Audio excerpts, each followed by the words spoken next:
here with Reneé Rapp to talk about new music. I mean, everybody knows you from Broadway and from acting and albums and stuff. And like now you are doing this big promo push because you've got a new album, Bite Me. Yeah. And it's coming out in August. I know. Okay, so let's talk about that. Yeah. I mean, I like it. I don't know. I like it. I'm like partial, but I really like it. I think it's fucking fun and I think it's good. Yeah. Well, I mean, we heard the lead single to it and it's got anthem energy. Thanks. So thanks. Are all the songs like this upbeat kind of in your face? More than my last album. More than my first album, they definitely are. They're yeah. I mean, yeah. I'm like thinking about it. I'm like going through the track listing.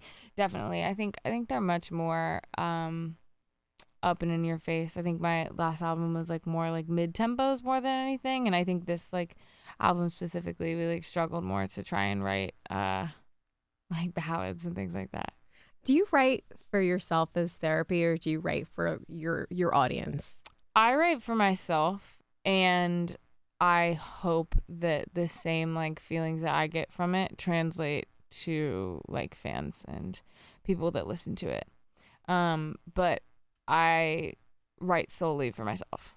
That's incredible. Yeah. So Leave Me Alone. I mean, killing it with the streams, by the way. I have to say congrats on that. Like overnight huge hit. Thanks. People are loving it. But you've got a new song that's coming out this week, this Friday. This Friday. We don't know much about it. So maybe you can drop some teasers here. Yeah, I mean, it's called Mad. It was probably, I think it was the fastest song that we wrote on the whole project. And it was also one of the first that we like wrote that we like knew immediately it was going to go on the album. It was probably the best like studio experience for us writing it, because we kind of immediately started and everyone like we just like knew, we were like, oh, this is it, like this feels great. Like there are certain songs you just like know when you're making them that they're incredible, and I feel like that's a rarity. But we like knew like immediately, we were like, this song is really fantastic. So you think that this is just a great representation of the album Bite Me, which, I mean, it feels like it has like a bold kind of like just in your face kind of vibe compared to, yeah. Yeah, I mean, it definitely is. It definitely is. It's like vengeful and spiteful, but not for the sake of like hurting somebody else, more for the sake of like getting out the shit that like I had to like say. Healing. Yeah, exactly. Yeah, exactly. I love the therapeutic aspect of it. That's really fun. Totally. And Me to too. Promote this, you're doing probably the biggest tour you've ever done. Yeah. Does that feel daunting or exciting or? No, it doesn't feel daunting. It's okay. To be honest, it doesn't feel daunting and it doesn't feel exciting. I just kind of feel like I'm doing it, you know? But I try to, that's kind of just the mentality that I sort of maintain through everything, is like, I just kind of try and like hunker down and like do my job, and then like I take like small moments of being excited to myself. But it's not that it doesn't feel exciting, it's just more so like it's my job. You have this confidence. Can I say, like, if there was, God forbid, some sort of like zombie apocalypse, I think I'd probably want to team up with you. You know, it doesn't, like, nothing phases I you. get it. Or do you internally have that anxiety, like, oh my gosh, like, or that imposter syndrome? Oh, like, I'm internally miserable all the time. No, I don't want to hear that. No, of course. Yeah. I mean, totally. But there is something about like feeling both at the same time for me that's very stark and really real. Like, I definitely feel incredibly confident, and I feel like I know exactly like who I am and what I'm doing and like what I want to do and inherently what I will do. But at the same time, I am having I'm like freaking out about everything all the fucking time, all the time. The honesty, man. You know, I love about you is that you're just like unapologetically you. Like, I don't know if they were like, oh, media training. Like, I feel like you're so refreshing. Yeah. Thanks. I just appreciate that about you. Thanks. Something else I love about this tour is that you are partnering with 2 nonprofits. So do you want to tell us why they're important to you?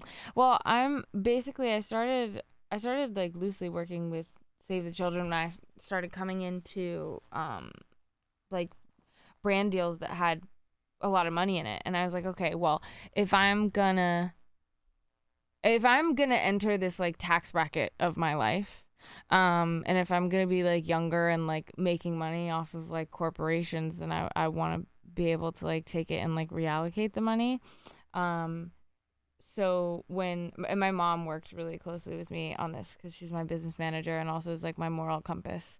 And we were just talking about different ways to like incorporate them into the tour and how we could like be like as loud as we could about it, whilst also like making sure that yes, people are coming to shows and people are having a good time and getting their money's worth and having fun, but also like a portion of like those sales and like the things that we do like on site are like gonna go back and like actually mean something as opposed to just being like a superficial kind of experience. Yeah. And also just making it green, like making it sustainable is pretty cool. Yeah. That's also that's my mom, man. She's like my stepmom and your mom should be besties because she's like an environmentalist. Like this is like way up her alley. Yeah, no, that's like EVs and all that stuff. 100%. She's gonna be like, let's go see Reneé Rapp at Madison Square Garden. Literally. We'll ride bikes there. Yes, no, exactly. I promise you, my mom is the same way. Oh, I love it. Yeah. I love it. So how are you like mentally and physically prepping for this big of a venue? I don't really know. I haven't really started. I feel like I kind of just mentally I'm preparing by just doing the same shit that I always do.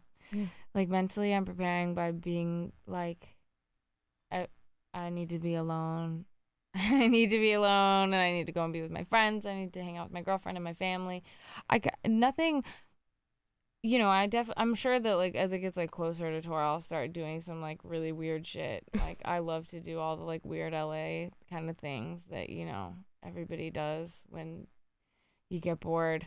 So no vocal warm-ups. I read somewhere you don't do those, which is like them. Crazy to me because I feel like your voice like, but whatever works, right? Yeah, I mean, I tried to because I had a lot of people who would recommend me to do them and were like, no, this is like crucial for your voice, and like truth be told, it just like does not work for me. Yeah, it just doesn't work for me. It makes me too heady and it makes me too anxious, and then I'm thinking about how to sing as opposed to just like singing.